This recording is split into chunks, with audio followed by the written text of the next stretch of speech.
तो नमस्कार प्रणाम स्वागत बाटे आप सबके राइटर बागी भाई के चैनल पर। भैया आज उपस्थित बानी रउआ सबके बीच में लेके नवरात्रि स्पेशल देवी गीत मेल फीमेल मेटर बाटे। अब बहुत बढ़िया गीत के रचना के लिए बनी रउआ सबन खतरा। और कल वीडियो ना डाल पानी भैया, थोड़ा सा मुँह में एगो फोड़ा हो गई रहा जौन वजह से गावल ना जात रुए, ये वजह से हम वीडियो ना डाल पाई तो एक खतरा क्षमा चाहता नहीं।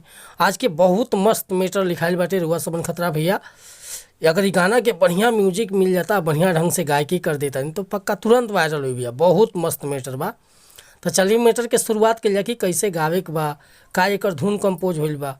लेकिन स्टार्ट कर से पहले भैया एगो बात बतावल चाहब कि रउआ अगर नया सिंगर बानी, सिंगिंग में इंटरेस्ट बा, अच्छा मेटर के तलाश में भटकत फिरता नहीं, अच्छा मेटर नहीं खे मिलत, अच्छा गीत नहीं खे मिलत, आ मिलतो बा तो सही तुकबंदी नहीं खे मिलत, तो अगर हमारा चैनल पर आ गए बनी भैया तो निराश भइला की जरूरत नहीं है।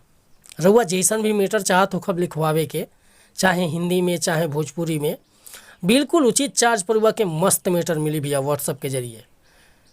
चाहे रुआ ऑर्केस्ट्रा सॉन्ग लिखवाई, सैड सॉन्ग, लव सॉन्ग, रंगदारी सॉन्ग, चाहे जिला स्पेशल गीत, चाहे देवी भजन, चाहे राम भजन, कोनो प्रकार के गीत रुआ लिखवावे खतरा बेहिचक संपर्क कर सकीले भैया। डिस्क्रिप्शन में हमारा नंबर बा। तो एक खतरा कहल चाहब कि चैनल पर रुआ नया बन तो चैनल के सब्सक्राइब कर ली, बेल आइकन प्रेस कर ली, ताकि हर रोज़ रुआ के नया नया मेटर सुने के, देखे के और गावे के मिलत रही भैया। रोज़ पर डे हम एगो वीडियो डाले नहीं रुआ सबके बीच में। आज के मेटर देखल जा कि कैसे कंपोज के लिए बनी। पहले मेल पार्ट बा। मेल कही कि काहे चिंता में धन पड़ल बारू, आ कौना बतिया के लेके बिगड़ल बारू। बताओ ना का बात भइल बा कि काहे चिंता में धन पड़ल बारू, कौना बतिया के लेके बिगड़ल बारू। तो लड़की कही ललकी हाय जी ललकी चुनरिया मंगाई, करे के बापू जाई राजा जी, आजा के कोहरू हाँ जाके कोहरू से काला सा ले आई, करे के बापू जाई राजा जी।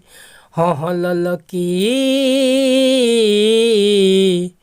हाय जी ललकी चुनरिया मंगाई, करे के बापू जाई राजा जी, आजा के कोहरू से काला सा ले आई, करे के बापू जाई राजा जी।